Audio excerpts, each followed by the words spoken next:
Hey everyone, Dan Mortimer with eXp Realty bringing you another Las Vegas and Henderson weekly real estate market update. This is with data as of April 7th, 2025. March has come and gone. We're into a new month. It's crazy how quickly this year is flying by. But let's go ahead and dive into the data for the last 7 days and we can talk about what's going on. So, in the last 7 days, we have seen 1,152 new listings hit the market. That is a new high from for 2025 at least. This is the highest single week number of new listings coming on the market. We also had 192 homes come back on the market for whatever reason. Buyer and seller couldn't close out their deal. Buyer cancels, property goes back on the MLS as active. So 192 of those in the last 7 days. We saw 915 listings that had a price decrease of some kind. Could be $1, could be $100,000, anywhere in between. So 915 price decreases in the last 7 days. Let's get into the under contracts. We had 341 homes that went into under contract show status and another 507 that went into under contract no show status. So in total, you're talking 848 properties going under contract compared to 1,152 new listings. Again, a little bit of a gap getting built in there. We had 667 properties that went into sold status and another 95 that went into coming soon status. For those that are new to this channel, coming soon means that the home is basically being pre-marketed on the MLS. Maybe they're waiting for photos, they're waiting for a few things to get ready before having it be fully active and on the MLS. So it's kind of a pre-marketing phase that they do. Let's dive into the total active listings. In Henderson and Las Vegas, the surrounding area, we currently have 6,035 single-family homes on the market. Again, a new threshold that we haven't hit in a while. 1,392 condos that are active on the market, and then another 972 townhouses. So in total, you're looking at inventory. Let's see, we're at about, what would that be? About a little over 8,000, about 8,300 if you combine the single family condos and townhomes on the market. So a little over 8,000, about 8,300 roughly, give or take. Sorry, I'm trying to do mental math in my head while I'm looking at the numbers over here.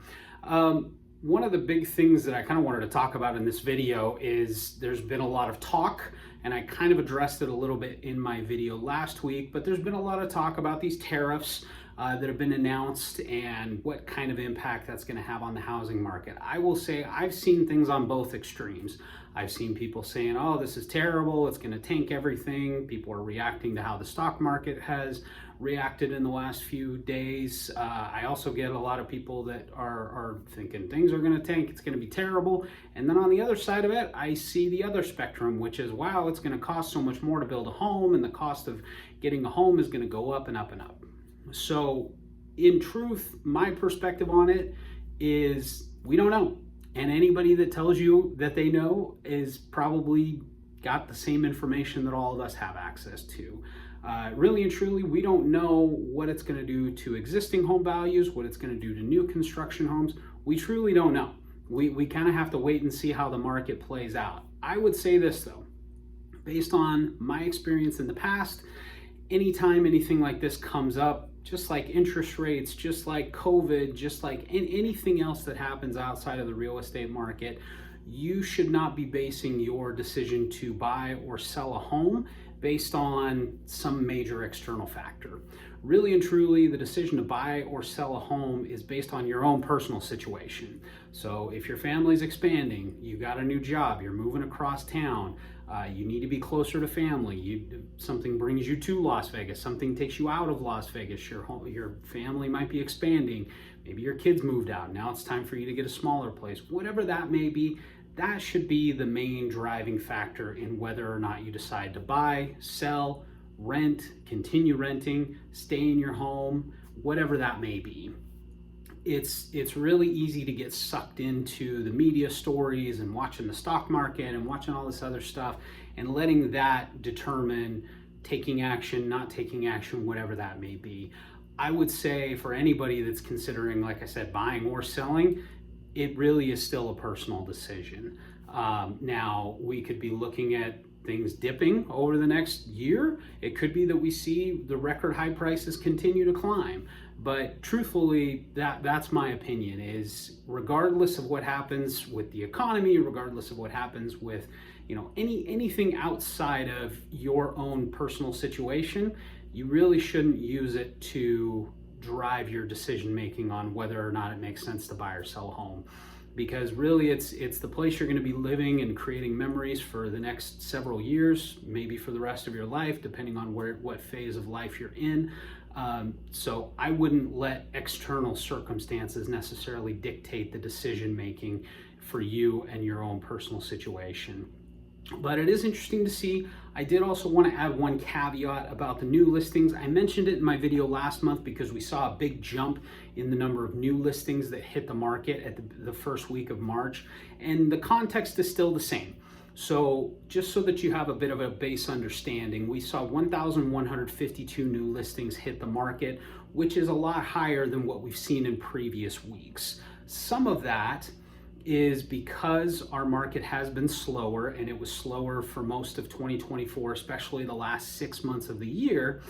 We saw a lot of homes that went on the market, didn't get a buyer, and the listing expired. Now, when those sellers have their listing expire, they are going to put that home back on the market. They're going to make it back active again. And they may choose to use the same realtor that they were using before. They may switch to another realtor in the same company, move to a different company, whatever that may be.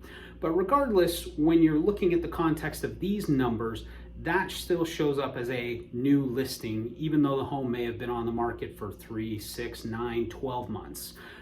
And typically when realtors write these listing contracts, they set them to expire on the 1st of the month or the 31st of the month, just kind of depending on how they do it. And so we typically, every single month, we see a lot of new listings come on the market that technically aren't new.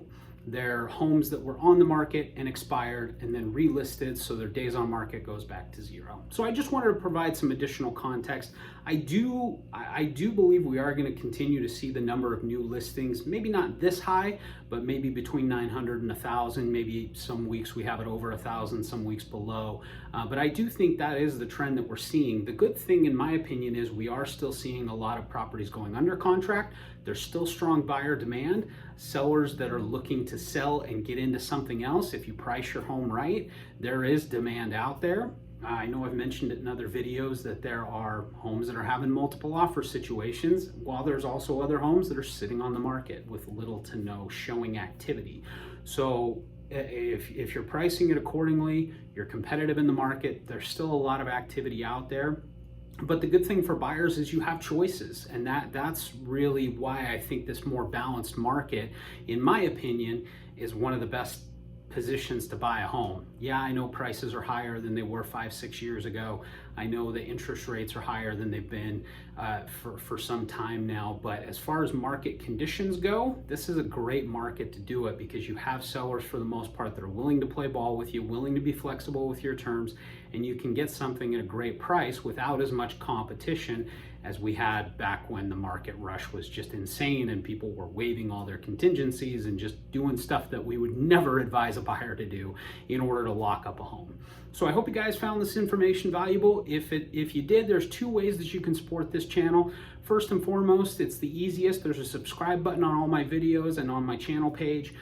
You can click on that. You get notifications anytime I post a new video. You can stay up to date on what's going on in Henderson and Las Vegas. I try to post at least 1 to 2 videos a week, market update videos like this, property walkthrough videos, lifestyle videos, news articles, all kinds of things like that. So I like to keep you informed about what's going on.